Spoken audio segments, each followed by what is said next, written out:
జడ్డుకి జ్వరం వచ్చింది. ముగ్గురు డాక్టర్లు వచ్చారు. దుప్పటి కప్పారు. టాబ్లెట్ ఇచ్చారు.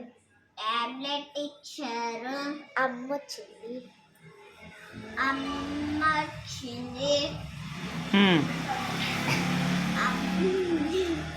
రెండు ఇడ్లీలు ఇచ్చింది. మూడు కాదు, రెండు చెవులు. అమ్మ రెండు ఇడ్లీలు పెట్టింది. మూడు ఎంత? 6. నవ్వింది. నర్సు నవ్వింది. చూడండి, బాగుందా అండి? బాగుందండి. మంచిగా పెట్టండి పైకి. అట్ట కాదండి, ఇట్ట పెట్టాలండి. అరే నవ్వింది రే.